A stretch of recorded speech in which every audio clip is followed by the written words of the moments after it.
You know what? Like finding a couple here and there. More questions in one. Exactly.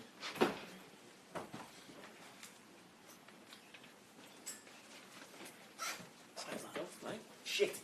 Yeah, it seemed steady last weekend from what I saw. Last weekend. 90s. What you on now? Keep going up, mate. I'm up to about 13.6.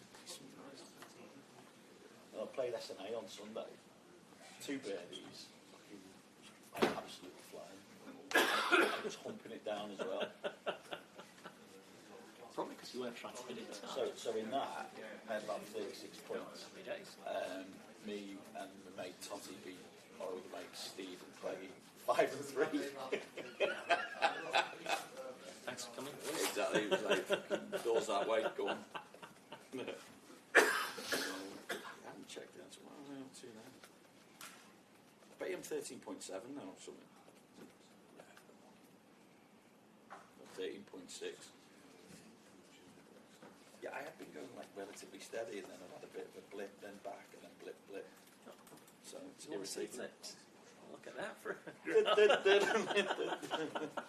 but you're down at 6.5, mate. well, yeah, it's hardly consistent though, is it? No, true. So I've wiped out some good scores by putting in extra cards, which was a bit of a stupid gamble, really. You know what's really let me down? I've actually been striking the ball better than I have done in ages, but putting has been absolutely freaking woeful. I've got a story for you. There's an old lad that's 61, more money than sense, and he plays off 17 point something, which off the White House gives him about 21 shots. He's chipping, he's rigging on. His putting's all right, fairly steady. So anyway, it turns up 2 weeks ago, got one of these lap putters. Oh, well, when I got fitted for it, I didn't think the putting was great. How much it cost me? 500 quid. 9 days later, he's going to 18. Where's your lap putted? Oh, I couldn't get on with it, so I've gone back to my old one.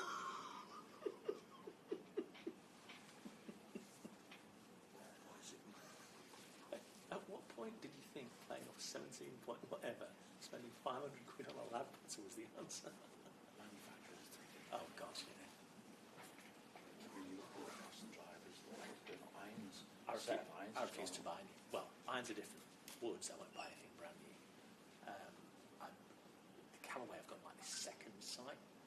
Although I'll tell you what I was surprised at, a couple of my mates have bought the latest Mizuno driver, and it's at a decent price. Yeah. And it goes, it's really good.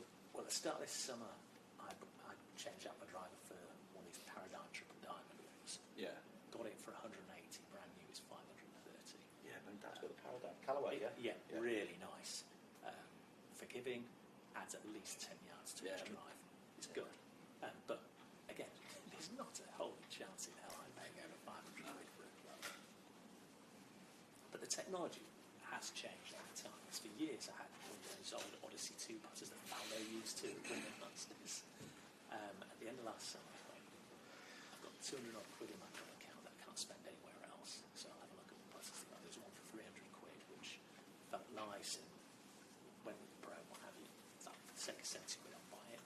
And to be fair, I'm averaging like 29, 30 putts a round, whereas before it's 33 putts a round. So it does stretch up, but again, if I didn't have the money in the club, I'm not telling you out 300 quid on a club. So I don't know what's happened to my putting, because I really like putters a nice weight. Yeah. I've been putting well. And I actually putted better at SNA the other day, but our place twice fucking same fucking putt. So on ninth green, with the front pin, it's fucking slope like this. And I know exactly what it does. And twice been there, like on the left hand side, the hole, the 2. So I'm thinking, just cozy or something. 2 foot 4, that's very much. It's got a mile past and just kept going flying the slope. I nearly put it off the green. Well, this is a story. There's a new hole at ours with a new green on it, and greenkeepers must have been having a laugh because it's a ridge in the middle of it, and they put the pin just beneath the ridge. So we've gone past it, runs out to the top left of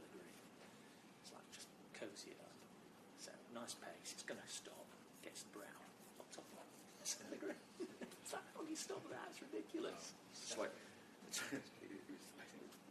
our first has got like a front that slopes like that. They put the pin about 2 foot beyond that ridge. So I've gone long. So you can't, trying to get it pin high. There's a chance it's going to roll back down. So I've put it longer, and I've got up there. And thought, I'm happy. Although I then stood over it, getting nervous about it, and of course I hit it. And I said, "God, sit. Quicker than you thought. Oh, straight down. So my next shot is a chip, isn't it? Yeah. That sets you up for the round then, doesn't it? I'll take a 6 on the first, and I'm walking off, slamming putter in the bag. I've got a reputation because my handicap off the purples only gives me 6 shots. So if I screw up a hole, can't have double bogeys on your round, Richard. Yeah. You haven't got the shots for it. Round's gone. So there's constant. We've got a WhatsApp feed for the golfer club. Constant gifts of angry people when they refer to me.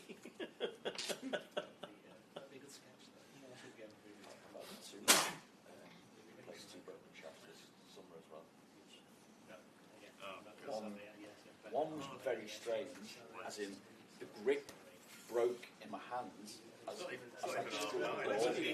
So tailor-made. So this was an 8-iron on our 10th par 3, Right. and I flushed it, albeit blocked it slightly into the right track. But as I've taken Left with just the grip in your hand. No, the grip snapped. There. I've got a photo somewhere. So, and it whipped right through this way.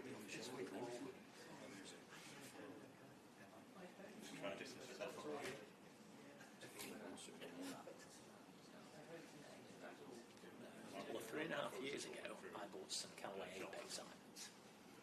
And in the last 18 months, 3 of the shafts have snapped. Oh, nice. Yeah. You don't see that every day. So, it hit my shoulder at such force that Yeah, it bent it the rest of would, the club as well. As you can see down there. Yeah. So in the last 18 months, 3 of my shafts have snapped. The first one, I got told there was water damage in there first away. I was like, oh, that's bullshit. £100 to be shaft. So was mine. Second one was just a practice swing, takeaway, 7-iron, left with a hand in driving range as well. What the heck's happening there? Oh, gesture of goodwill, only £60 to be shot. Third one, beginning of last month, gap wedge, just before contact, and a little bit of steam coming out my ears. Go back to the club shop. So right, I'm not taking it. Cos broken down. Calm down, I'll give Cal. Anyway, since transpired in 2012, they put some material in that's like a really thick blue brush because it's meant to deaden, don't quite catch the responding vibrations. It's great. But that holds moisture, doesn't it? And it runs from the inside. So Callaway signs were there early on. sounds like fair enough, but I paid the £1,400 if they'd been brand new by part X and then I paid another £160 on top of that for two. You should goodwill, man. So the other one I broke was my pitching wedge. So I made the divot 120 yards out, knifed it, saw on the arse, it's gone through the green like a rocket. I've seen the arse and just gone. It's gone doink on the hard ground. I just got out. So like I've taken a photo straight away, sent it to Jamie, and my mate who's a pro said, "Need another shaft, lad." He's good. Well, 2 or 3 But he years. just found your 8-iron. 2 or 3 years ago, I remember the 18th tee shaft on my drive. I was just going like that with my drive. It was graphite shaft, and it just spun into it. And ever since then, I've been like, what? Don't. Yes. There's no joy in this round. There's no future in smashing clubs. Only pain. It doesn't improve the score either, funnily enough. So. No, exactly. And it's not like you won't be doing it again like 4 holes later. It's like you've been round with it. We've all been there.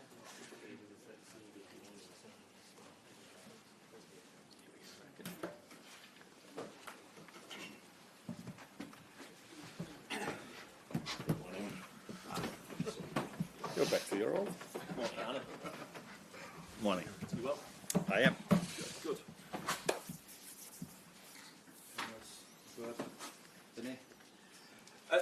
first of all, how do you reflect on deadline day? Obviously getting a deal for Alexander Isak over the line, not getting a deal for Mark Gay over the line, and Harvey Elliott leaving the club. Yeah. So a lot of things happened on the last day, which is not always the situation, because last season we hardly did anything during the whole window. But the thing that pleases me most is, of course, is us getting the deal from Alex over the line. Richard, ownership, everyone involved worked so hard to get that deal done, and it's very good for the club, for our fans, for the players, for me, that all the work they've put in resulted in Alex signing for us. How close were you to getting the deal for Mark Gay over the line, and therefore what chance is there that you will go back in for him? What chance do you feel there is that he will become a Liverpool player in the next 12 months? No, I think it would be a bit ridiculous if I'm going to deny that we were close to signing him. That is so out in the open that would be ridiculous. These things happen in football. It happened to our players maybe in the past as well, that they thought they were so close on signing somewhere else, and then in the last moment things changed. And this can happen, and it's for me, we would have liked to sign him, of course, because we were in for him, and he was, like I've said many times, if we can feel we can strengthen the team with a chance in the market, we never hesitate to do so, and that's what we try to do. But we played 1 or 2 days before we played Arsenal, where Ibu and Virgil played an outstanding game, and Joe came in 20 minutes before the end, Joe Gomez, and did outstanding as well. With us signing Giovanni Leone, who had his first international call-up, and Ryan and Watto that can play there. So it's not like all of a sudden we don't have options in that position anymore. It's a pity, but not only for us, but also for the player, I think. But he's in a good place, playing at Palace, where he won the Charity Shield and the FA Cup with a very good manager as well. So let's see what the future brings for him and for us. Just to push it out, would you be thinking January or next summer? If I'm thinking anything, you know that what I think. I don't tell you, but the thing I think most about is Burnley at the moment, I can assure you. With that in mind, how ready is Alexander Isak to play for you and make his debut against Burnley? Because obviously he got his first minutes playing for Sweden against Kosovo. But also got to ask you as well what you make of the criticism he's received over the way things ended at Newcastle, and what kind of impact that has had on him, if anything at all. Now, first of all, I think the Swedish manager, Jon Dahl Tomasson, deserves a big compliment, because he gets one of the best, maybe the best striker in the world in, and needs to play 2 very important games for his country, but understands that if he would play him twice 90 minutes, then probably the player would have been injured for multiple weeks. And that's not always easy for a manager, that he takes care of the interest of a player. And so he deserves a big compliment for that, and we will treat Alex the same as they did. So don't expect him to be every single game 90 minutes on the pitch. That's definitely not going to happen in the upcoming weeks. He missed a proper pre-season. I think he missed 3 or 4 months of team sessions. And so now we have to build him up gradually, with us playing so many games, hardly any training time. So that's going to be a challenge, but we've signed him not only for the upcoming 2 weeks, we've signed him for I think for 6 years. So yeah, this is what we have to keep in mind, and what the fans have to keep in mind if they see that I take him off at a certain moment, or I only bring him in for a small amount of minutes. That's all for the long-term fitness of the player. And the criticism you received?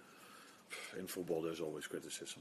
So sometimes people cheer for you. So I think after he won the League Cup, everyone was really happy with him. And in other moments, you get criticized. This is part of his life, my life, our jobs.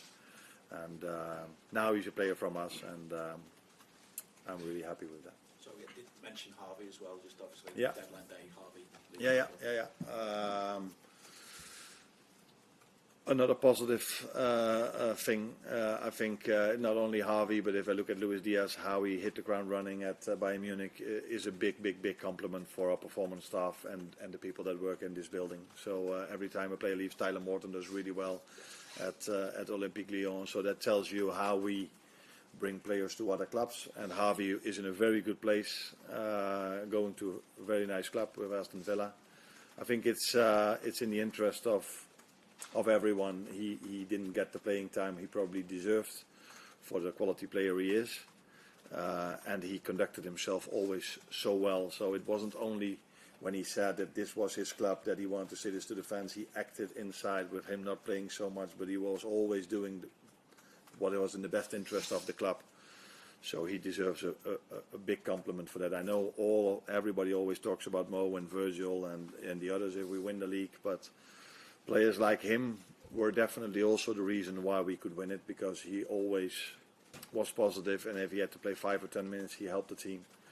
And in every session he did, and that is partly the success of a team, that the ones that don't play that much have the right mindset. And I think he's completely ready now to show the quality he has at Aston Villa. Arno, when you look at what Isak brings to the club, aligned with Mo and Ekitike and Wirtz and Gakpo, do you feel now you've got a core and variety in your squad to change games should you need to? Yes, I do feel, but if the question is that the first time since you're a Liverpool manager, then the answer is no, because last season I could change games around with Diogo, with Darwin, with Lucio, with those three players that are not one for the reasons we all know, the other two that were sold. So yeah, that is what a club like Liverpool, what Jurgen probably could do in the past as well. This is normal at our club, that we have multiple options and that we can change the game if necessary. And looking ahead to this weekend, granted, players only just coming back from international duty, do you have a relatively clean bill of health? How are you shaping up for this weekend? If the players are fit, that's I think they are. Yeah. We trained today for the first time with them. With most of them, the non-internationals did train with the under-21s this week already. Curtis Jones, of course, I don't know if you knew, but he got injured in the last game, so he will not be available for the game against Burnley. But I think the rest of them all came back without a problem, and that is almost... that's not always the situation, especially not in the beginning of the season, where everybody comes from a different background, going to the national team where they then all of a sudden have to play 2 games in 4 or 5 days, which is always the biggest risk in November and October, and in March they are much more used to that program. So we are happy that they are fit, and again, a compliment not only for the Swedish manager but also for the others, because a few others like Ryan Gravenberg didn't only started 1 game and not both of them. And in terms of Burnley, obviously they got promoted last season. Scott Parker's developed a team with a reputation for being defensively solid. What do you expect this weekend? How will you need to approach it? Defensively solid, but I don't give them enough credits if I only talk about that, because first goal they scored against Sunderland was a great team goal. So good team, but yeah, like all the others, we know. My experience from last season is when the teams that were relegated now, so I replaced them for the ones that promoted. We had problems at Ipswich, we had problems at Leicester, and we had problems at Southampton, and problems with we only won it in the end phase of the game, so yeah, there's we know that every game is difficult, and I only have to look back at last season to understand that. Best of luck. Thank you. Arne, we're obviously very familiar with what Alexander Isak can do on the pitch, but from your interactions with him, what do you make of his characteristics as a person?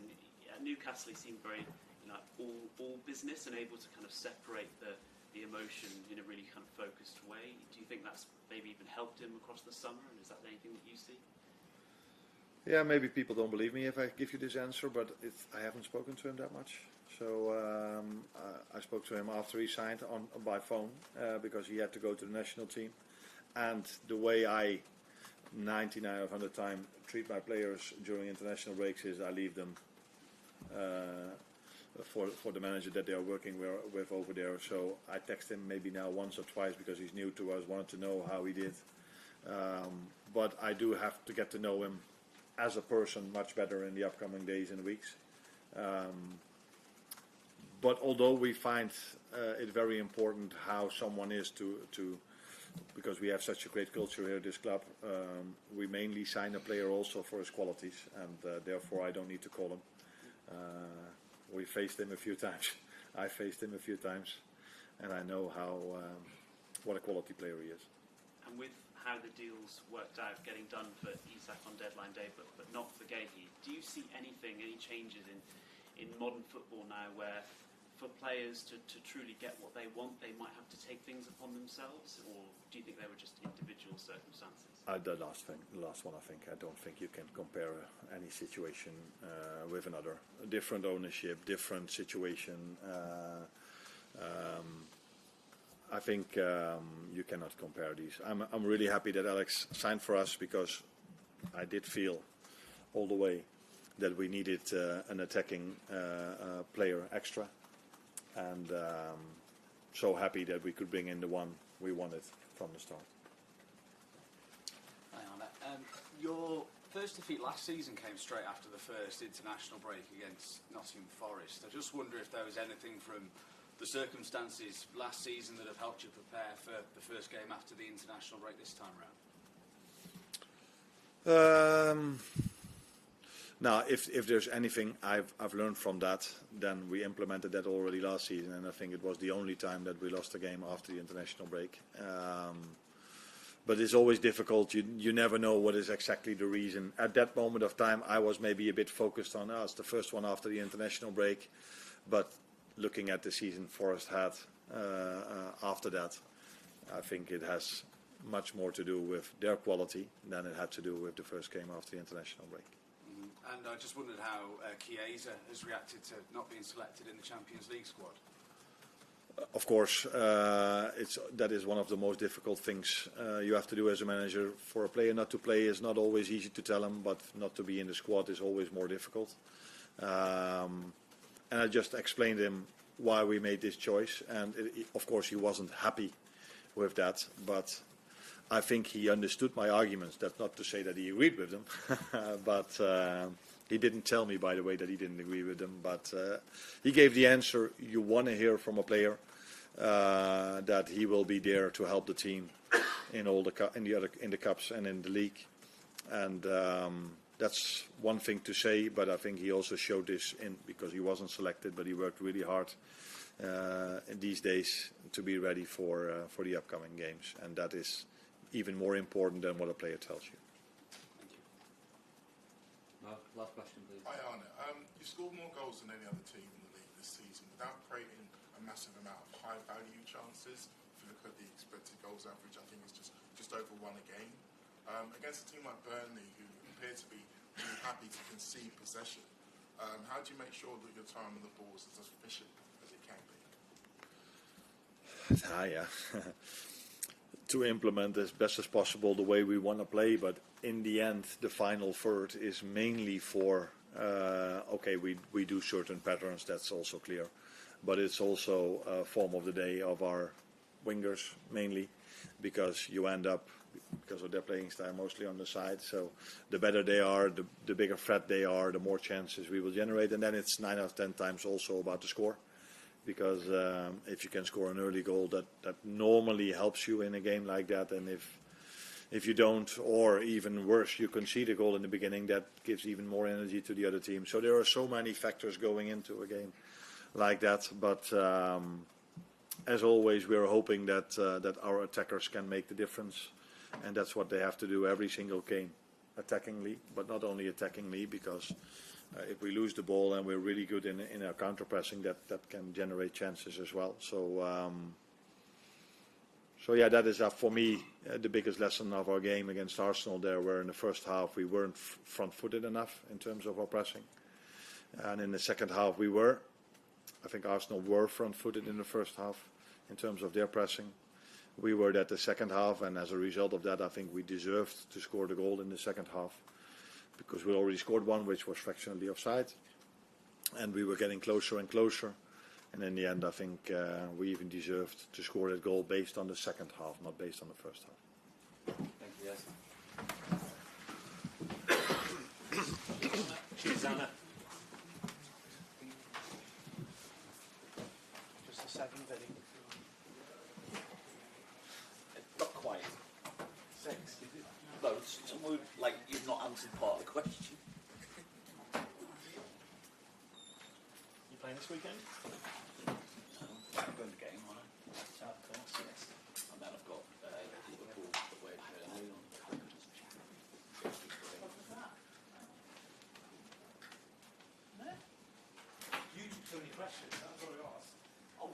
blame me.